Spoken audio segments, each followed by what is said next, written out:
Well, welcome, my friends, to The Catholic Reason, a radio production of St. Michael Catholic Radio, based here in Broken Arrow, Oklahoma, where we think through various claims made by the Catholic Church concerning issues of faith, morality, and culture, and provide reasons behind those claims.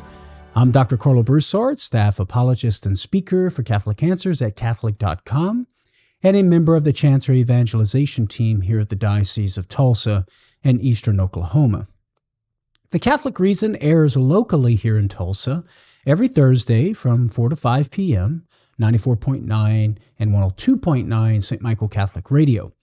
But you may be listening on your own local Catholic radio station at a different time, since the Catholic Reason is now aired on other Catholic stations throughout the country. So if you're listening outside the Tulsa area, welcome and thanks for joining me.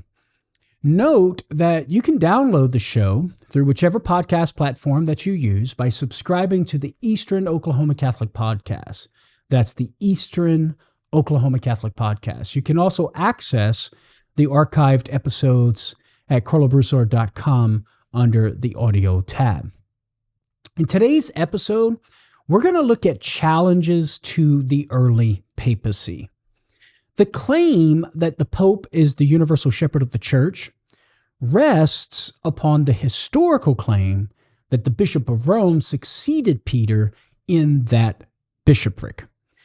But some Protestants challenge that foundational belief and argue that the evidence suggests the Church of Rome wasn't even governed by a monarchical bishop, that is to say, a single bishop, in the 1st and 2nd centuries.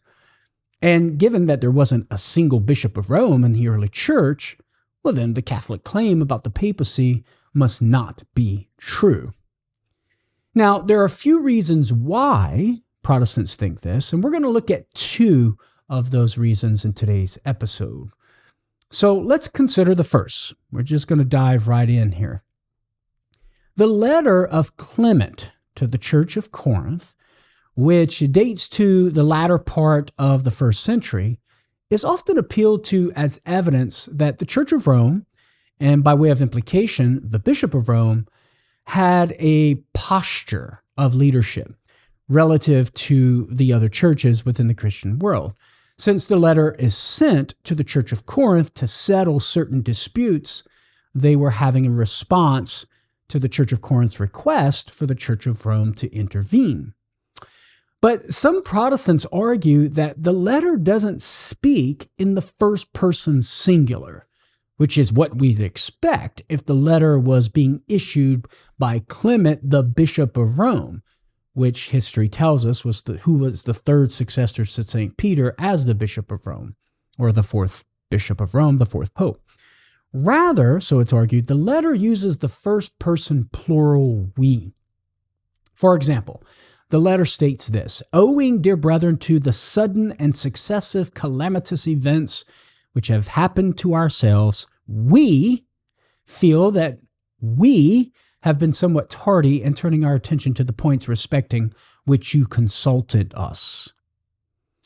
Moreover, many have argued that Clement wasn't even the Bishop of Rome when this letter was written. When Catholics appeal to this letter as evidence for leadership of the Bishop of Rome, it's often assumed that Clement wrote this letter as Bishop of Rome towards the end of the 1st century, about AD 90 to 96. But Clement wasn't bishop until AD 90, right? And so this letter, it's argued, was written before the destruction of the temple in AD 70. Clement, therefore, would have been a secretary of sorts in the Roman Church. The reason for this early dating of the letter is that Clement speaks of the temple as if it were still standing in chapter 41 of his letter.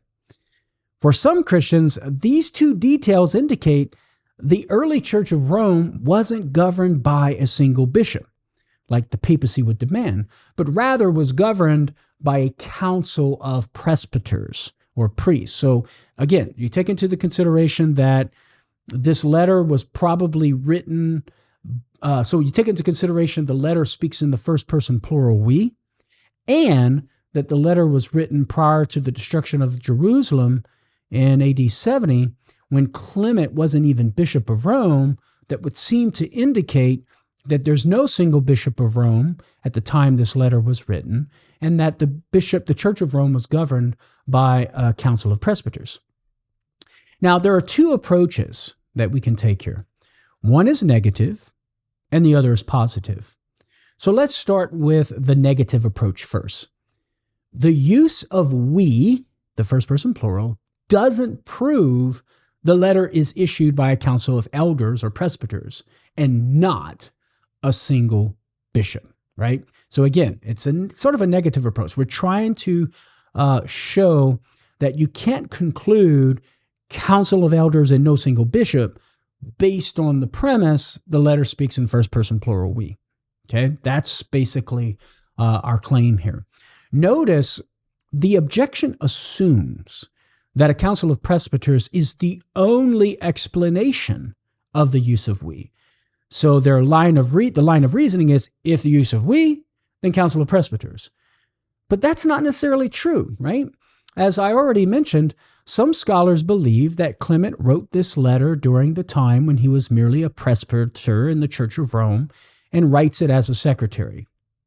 This being the case, Clement's use of we doesn't disprove a single bishop of Rome any more than a papal secretary's use of we or the Vatican would disprove the existence of a current bishop of Rome when he writes about the Vatican's take on an issue. So we can show that this line of reasoning is a non sequitur. The conclusion or the consequent, no single bishop of Rome, only council of presbyters, doesn't necessarily follow from that antecedent, the use of we. Why? Well, because even in our own current Catholic example, when you have a secretary writing on behalf of the Vatican, the secretary in issuing some papal document could speak in the first person plural we or the Vatican, and that wouldn't mean there's no single current single bishop of Rome.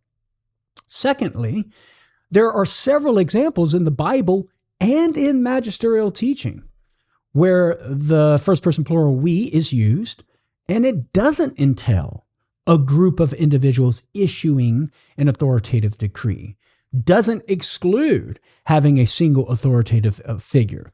Here's a few examples that make this clear. Take, for example, at the Council of Jerusalem in Acts 15:10 through 11.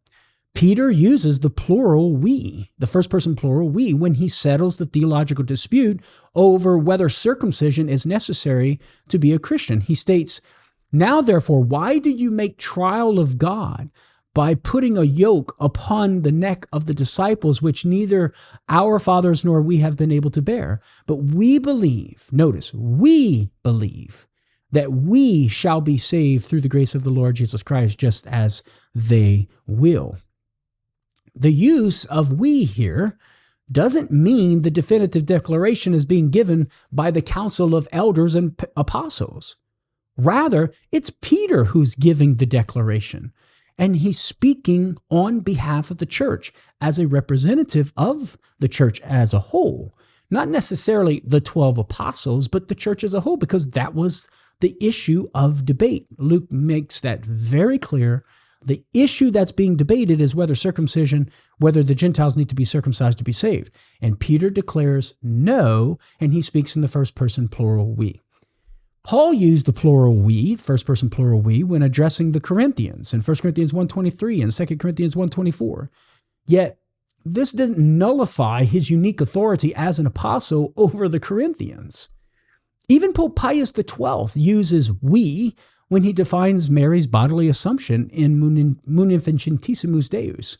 He writes this, "By the authority of our Lord Jesus Christ, of the blessed apostles Peter and Paul, and by our own authority, we pronounce, declare, and define it to be a divinely revealed dogma." Notice, we pronounce, declare, and define. Pius XII's use of we doesn't entail that the definition is given by a council of presbyters or bishops. Rather, he, Pius XII, gave the definition, like Peter at the Council of Jerusalem in Acts 15.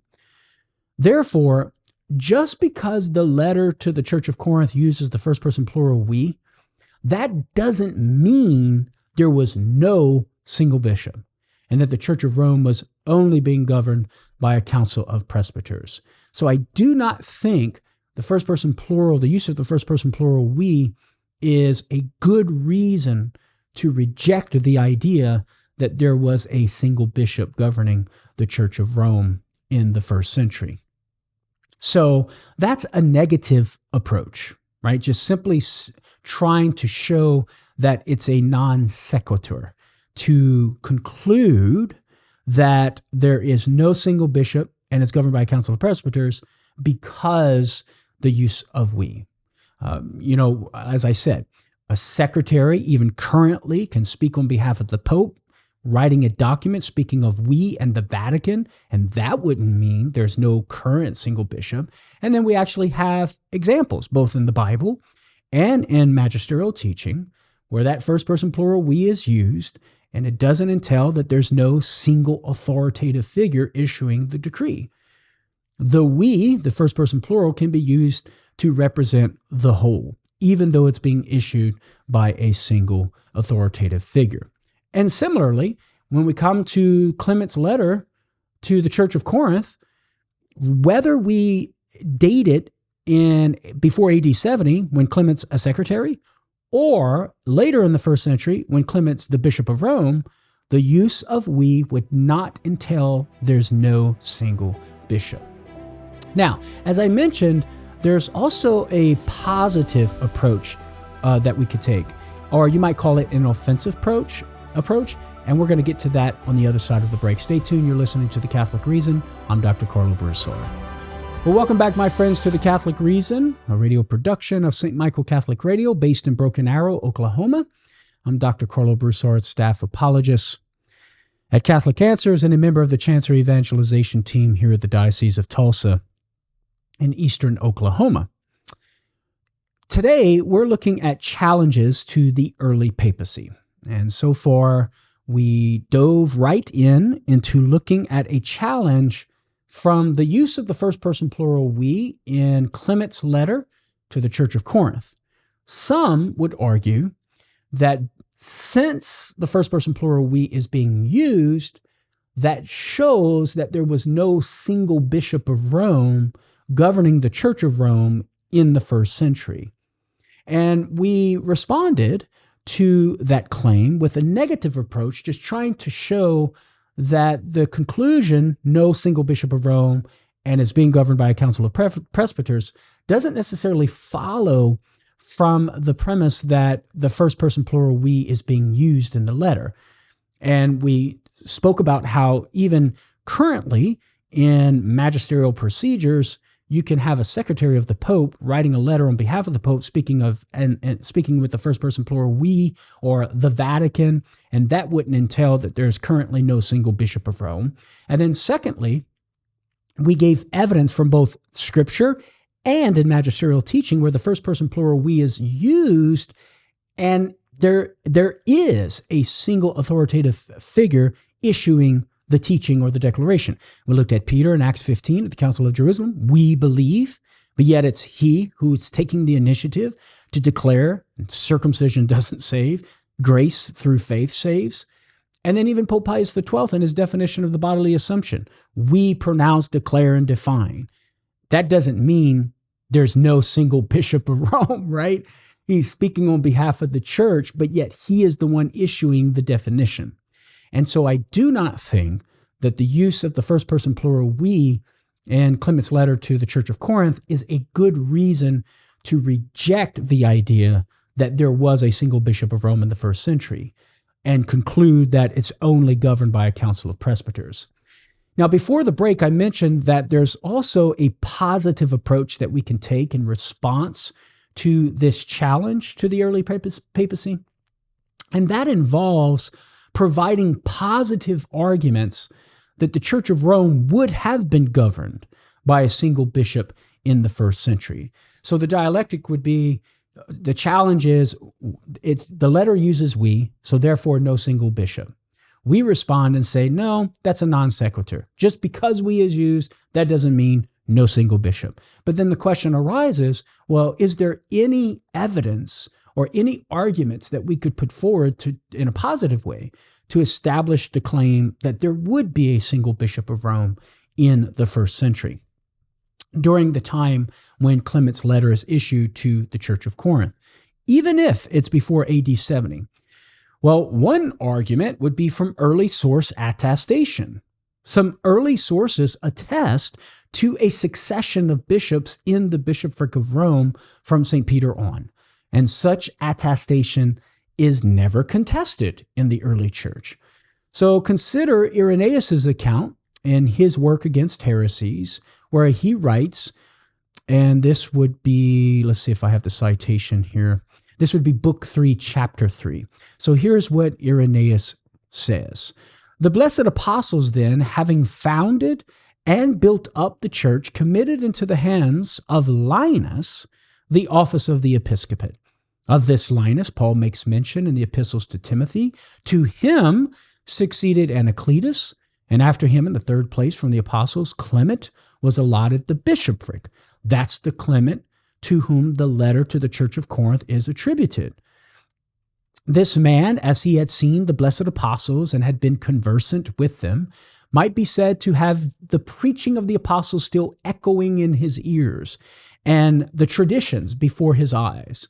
To this Clement there succeeded Evaristus. Alexander followed Evaristus. Then sixth from the apostles, Sixtus, was appointed.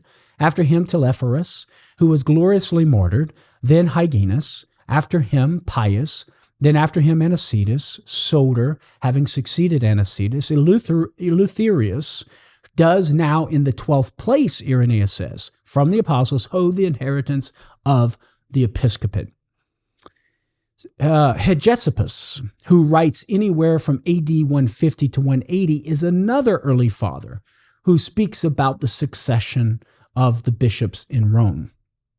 His comments are recorded by Eusebius in his Ecclesiastical History, Book 4, Chapter 22. Here's what we read. On my arrival at Rome, this is Eusebius recording Hegesippus.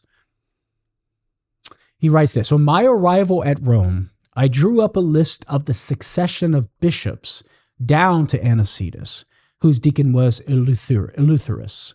To Anicetus succeeded Soter, and after him came Eleutherus. But in the case of every succession and in every city, the state of affairs is in accordance with the teaching of the law and of the prophets and of the Lord.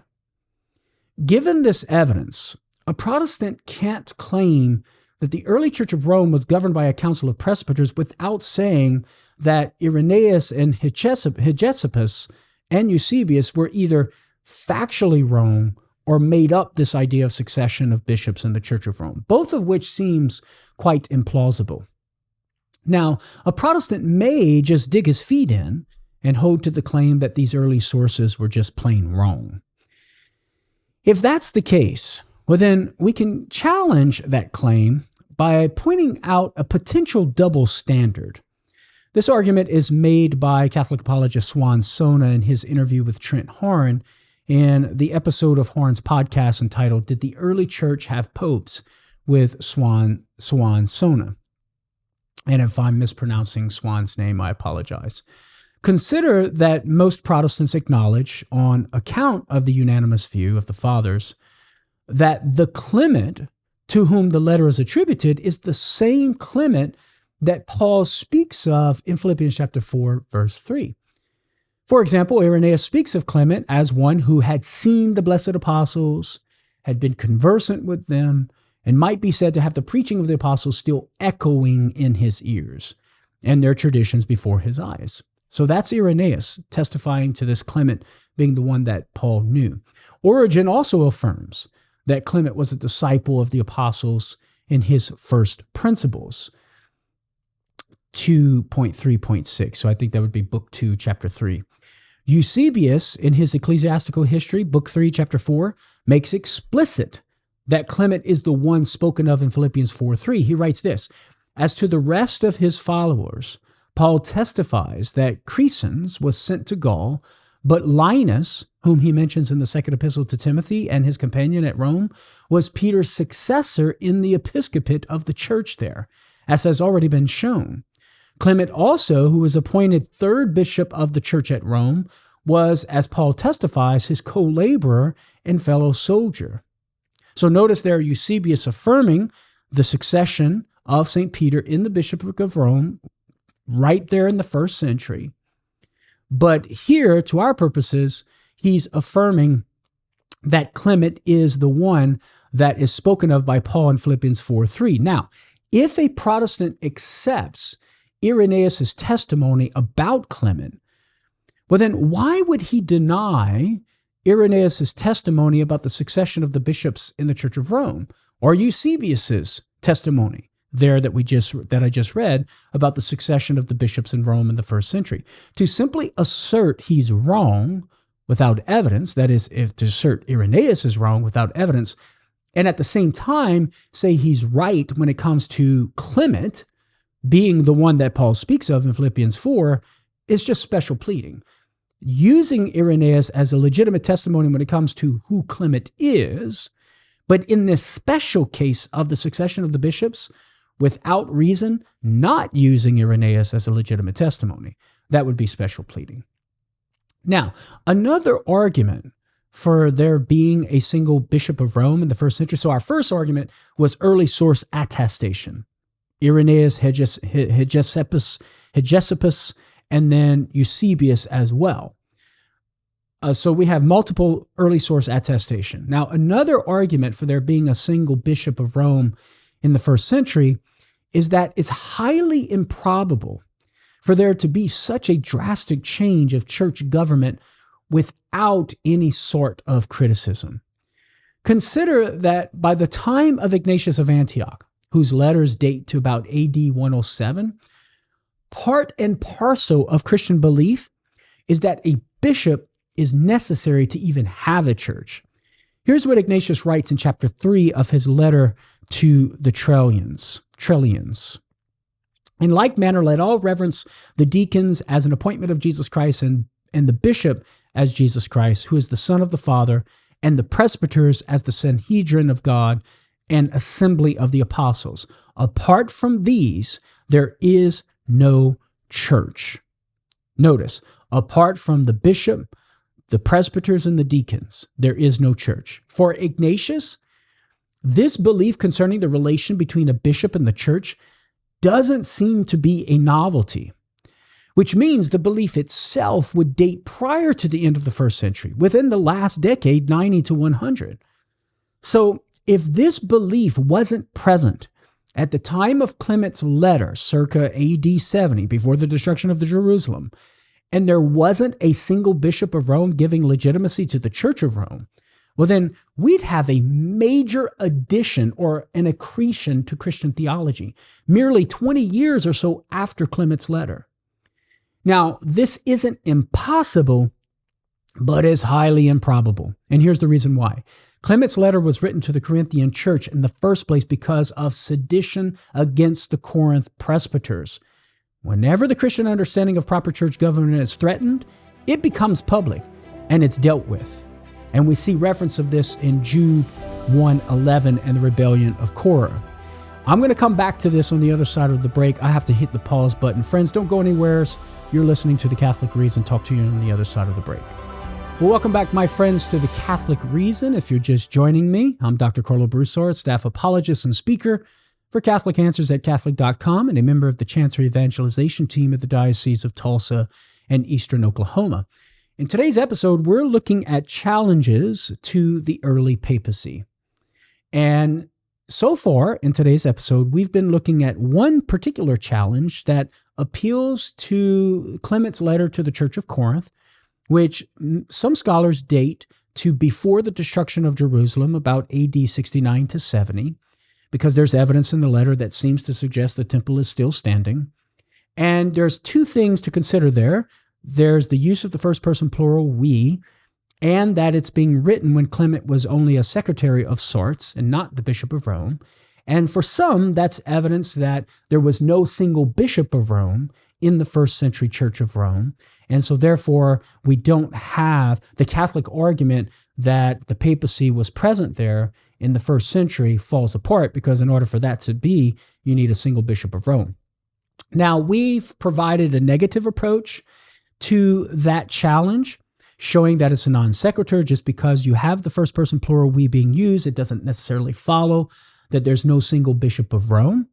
And in our last segment, we started offering a positive approach. That is to say, to provide arguments as to why we can conclude that there would have been a single bishop of Rome in the first century, even at the time of Clement being a secretary before the destruction of Jerusalem. And one argument that we provided was early source attestation.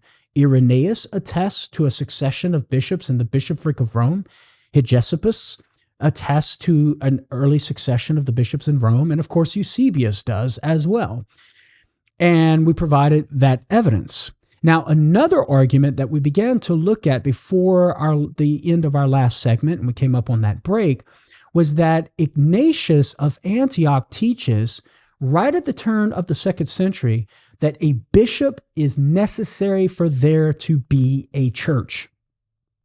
So if that is something that it was not the case for the Church of Rome and for Christian churches before the destruction of Jerusalem, then merely right at 20 years after Clement's letter to the church in Corinth, you would have a major accretion to Christian theology. You would have a drastic change in the Christian understanding of church government and the structure thereof. And as I was mentioning before the break, that sort of drastic change isn't impossible, but is highly improbable. And the reason is because we have evidence that then when there is a drastic change or an undermining of a proper understanding of church governance, there's going to be a big stink about it. And Clement's letter testifies to that. The reason for Clement's letter in the first place was because of, quote, a sedition against the Corinth presbyters, close quote. That's from chapter 47 of Clement's letter. Whenever the Christian understanding of proper church government is threatened, it became public, and it would become public, and it was dealt with, and it would be dealt with, right? And at the end of the last break, I referenced very quickly Jude's reference to the first century Christians falling into the rebellion of Korah, and how that's evidence for this idea in Jude 1:11. Jude says some have fallen to the rebellion of Korah, which refers to the book of Numbers, where Korah rebels against Moses and Aaron's improper priestly rank. And Jude is saying that there are some in the New Testament Christian church that are falling into that error, thereby implying that they're rebelling against proper rank of authority.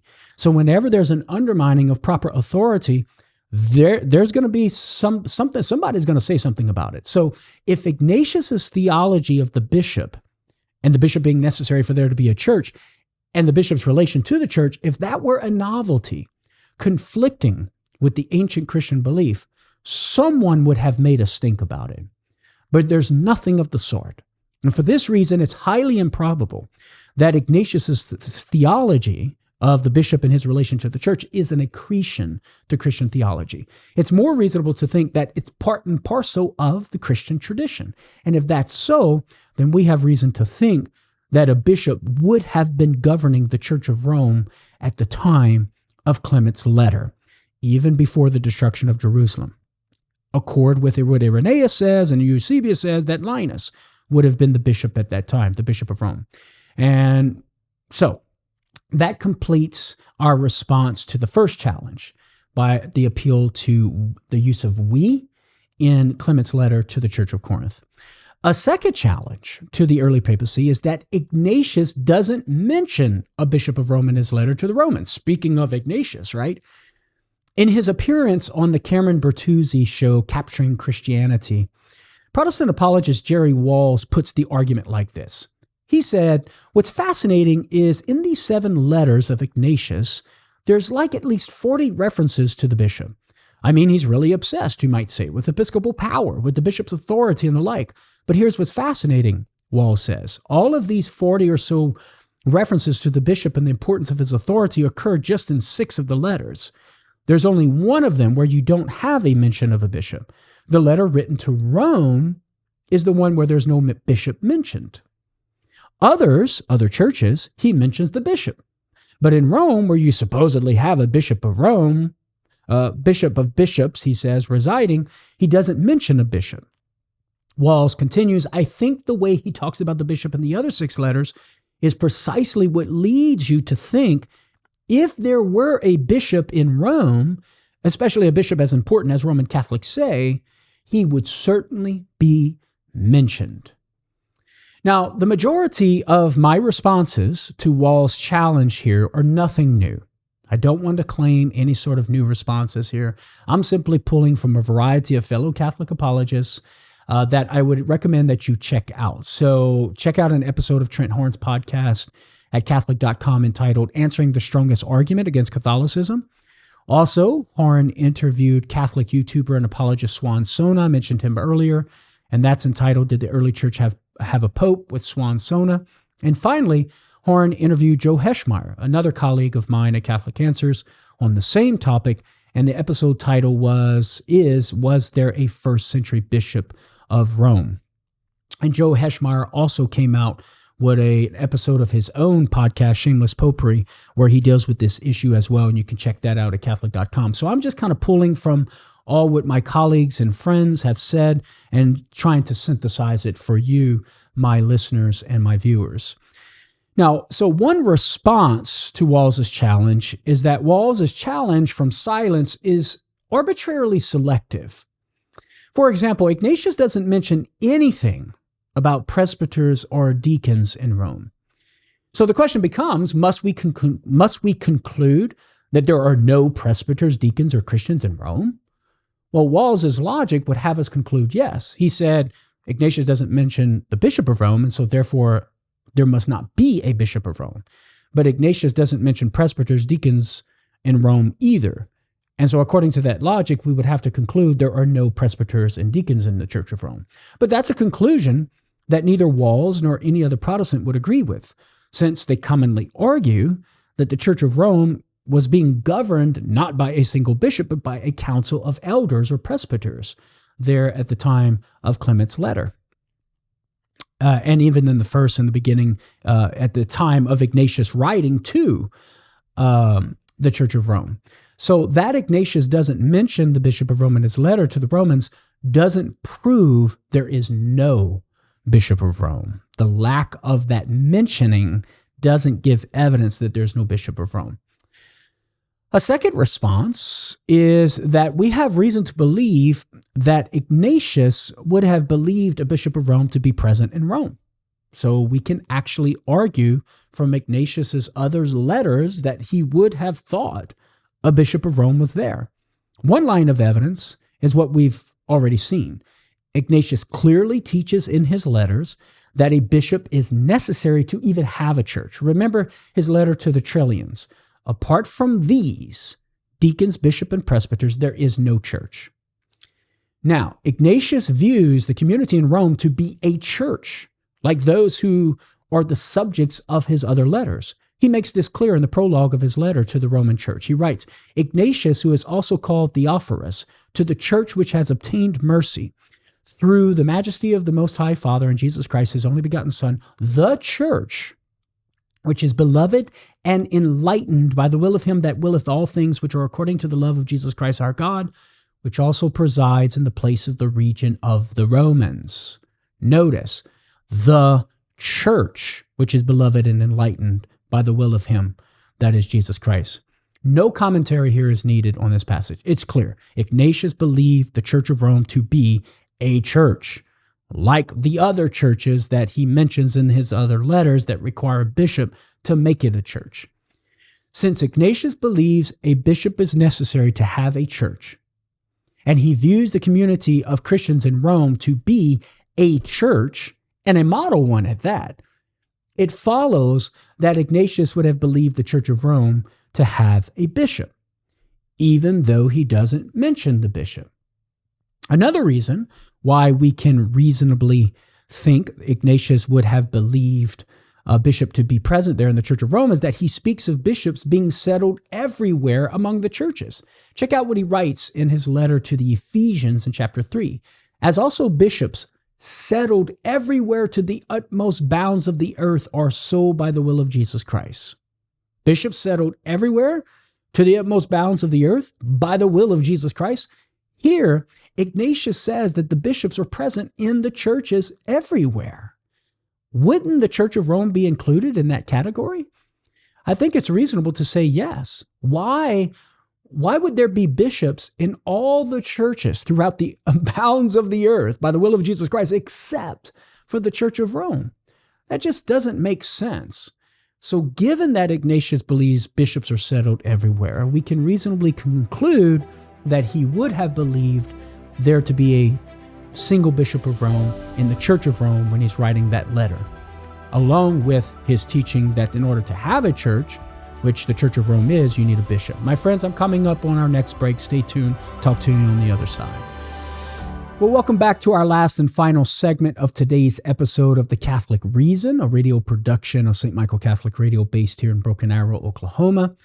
Friends, in today's episode, we've been looking at challenges to the early papacy.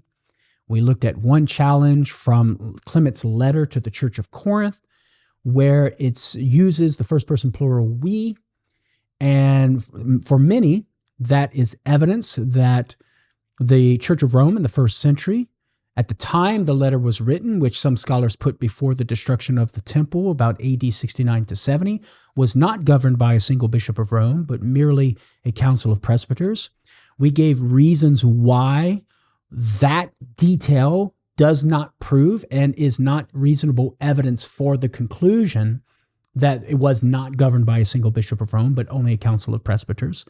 And then we gave an argument as to why we would be able to conclude and reasonably think, historically speaking, that there would have been a single bishop of Rome governing the Church of Rome at the time Clement's letter was written, even if we put it before the destruction of Jerusalem. And we have early source attestation of that. We have Irenaeus attesting to it, Hegesippus attesting to it, Eusebius attesting to succession of bishops in the bishopric of Rome, even at the time of within the first century. Now, in our last segment, we were looking at another challenge to the early papacy from Ignatius's letter to the Roman Church. Some Protestants, one in particular, Protestant apologist Jerry Walls, argues that Ignatius's lack of mentioning of a bishop of Rome in his letter to the Roman Church is evidence that there was no single bishop of Rome, even at the turn of the second century when Ignatius is writing this letter to the Church of Rome, like there were bishops for other churches. And so we began to respond to that sort of challenge. Number one, it's arbitrarily selective in its logic, saying that there's no single bishop of Rome because Ignatius doesn't mention a bishop of Rome. But yet Ignatius also doesn't mention presbyters or deacons. And so and Protestants do not conclude that there were no presbyters or deacons in the Church of Rome. And so the logic is arbitrarily selective there, applying the logic to the Bishop of Rome, but not applying that same standard or logic when it comes to presbyters and deacons. Secondly, we have reasons to believe that Ignatius would have thought there is a single bishop of Rome in the Roman Church when he's writing this letter. Number one, Ignatius teaches that it's part and parcel of Christian belief that church government involves bishops, and that in order to have a legitimate church, you need a bishop. And of course, Ignatius views the Roman Church to be a church like the other churches that have bishops. And so therefore, it's reasonable to conclude that he would have thought the Church of Rome had a single bishop. He would have believed that. And then secondly, Ignatius teaches and mentions in his letters that bishops were settled everywhere to the utmost bounds of the earth by the will of Jesus Christ, which reasonably would have included the Church of Rome. Why would every single other church have a bishop to make it a church, but this particular church in Rome not have a bishop, which is necessary to be a church? That doesn't make sense. And so for that reason, we can conclude that Ignatius would have believed that there was a single bishop of Rome. Now, we came up to our break in our last segment, and at this point in the conversation, the question arises, Well, why would Ignatius not mention the Bishop of Rome? So we've given reasons why to think that Ignatius would have believed the Church of Rome to have a Bishop of Rome. But if that's the case, if he believed there was a single Bishop of Rome governing the Church of Rome and he writes his letter to the Church of Rome, why doesn't he mention the bishop in his letter to the Romans? Well, friends, there are two plausible reasons for this kind of silence. First, Ignatius has different reasons for writing the Church of Rome compared to the other churches. For example, as my colleague and friend Trent Horn points out in his podcast episode on this issue, his letters, Ignatius's letters to the other churches, involve correctives that were meant to solve problems that were arising within those communities, like disobedience to the bishop. That's why he has to hammer it. Stay true to the bishop, obey the bishop. This is why Ignatius is adamant about obeying the bishop of the churches throughout his letters, right? And the other churches that he's writing to. His letter to the Church of Rome, however, is starkly different. Noticeably so. He lavishes the church with praises, which he doesn't do as much for the other churches. So, for example, he says, to the church which is beloved and enlightened by the will of him that willeth all things, which also presides in the place of the region of the Romans, worthy of God, worthy of honor, worthy of the highest happiness, worthy of praise, worthy of obtaining her every desire, worthy of being deemed holy, and which presides over love. That's some lavishing language there. Giving these praises, there doesn't seem to be a need for correctives, such as correction about obeying the bishop, like it was for the other churches.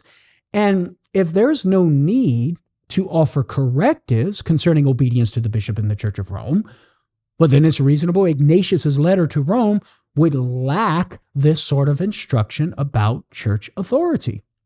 The bottom line is, there's no need to talk about obedience to the bishop because that's not a problem in the Church of Rome. Apparently so. Another difference in this letter to the Roman Church, as opposed to the other churches, is that Ignatius requests prayers from the other churches for him to endure his martyrdom, whereas for the Christians in Rome, he's asking that they not interfere with his martyrdom. This is another difference. Again, a different purpose for writing can explain a difference in the content of the letter, like the inclusion or exclusion of structures of church government. Given these different reasons for writing the letter to the Church of Rome, it's not necessary to expect Ignatius to talk about a bishop being in Rome like he does for the other churches. Again, a different purpose involves different content, and it is clear that there is a different purpose for which he's writing this letter to the Roman Church in comparison to the letters that he writes to other churches. Now, a second plausible reason for Ignatius's silence about the Bishop of Rome is that he doesn't want to expose the Bishop of Rome to undue persecution. Remember, Ignatius is an imperial prisoner who's being publicly shown to Christians in Rome what will happen to them if they resist the demands of Caesar. An exposed Bishop of Rome would have led to a shared fate. And this was not a concern, however, for Onesimus, say, Bishop of Ephesus, which possibly explains why Ignatius felt free to mention Onesimus in his letter to the Ephesians. Ignatius also feels free to mention Bishop Damas in his letter to the Magnesians. He writes, "To the Magnesians, Damas, your most worthy bishop." This is also perhaps the reason why Ignatius doesn't mention any names of Christians, presbyters, or deacons. Yet he does so in his other letters.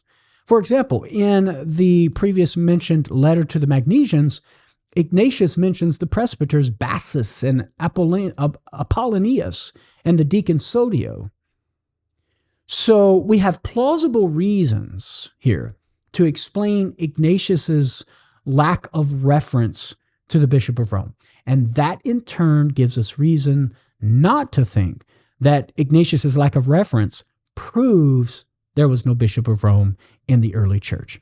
And of course, those reasons being that Ignatius had a different purpose for writing his letter to the Roman church than he did for his letters to the other churches. Clearly, the other churches were having problems with obedience to the bishop, and so he has to offer correctives to those other churches to get them to obey their bishop. Hence the reason why he's so adamant about the bishop being necessary for a church. And for the letter to the Church of Rome, given the lavishing language and the high praises he gives to the church, apparently there was no problem when it came to obedience to the Bishop of Rome. Hence, there's no need to talk about the necessity of a bishop to have a church and church government structure. And then secondly, Ignatius doesn't want to expose the Bishop of Rome to undue persecution. So those are plausible reasons as to why Ignatius would not mention the Bishop of Rome in his letter to the Roman Church. So like our first argument with Clement's letter to the Church of Corinth, we can't conclude no single bishop of Rome based upon we. Well, here, with Ignatius's letter to the Roman Church, it's unreasonable to conclude no single bishop of Rome based on the premise that he doesn't mention the Bishop of Rome. It's just a non sequitur. The conclusion doesn't follow from the premises. Well, my friends, that's all the time we have for this week's episode of The Catholic Reason.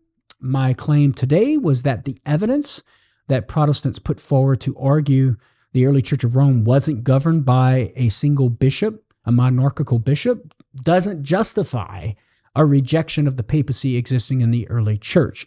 The reasons provided in Clement's letter to the Church of Corinth and Ignatius's lack of mentioning the Bishop of Rome does not give justification for rejecting the Catholic claim that the papacy existed with Peter and beyond, and that there were successors to St. Peter in the bishopric of Rome, and that the Church of Rome was indeed governed by a single bishop.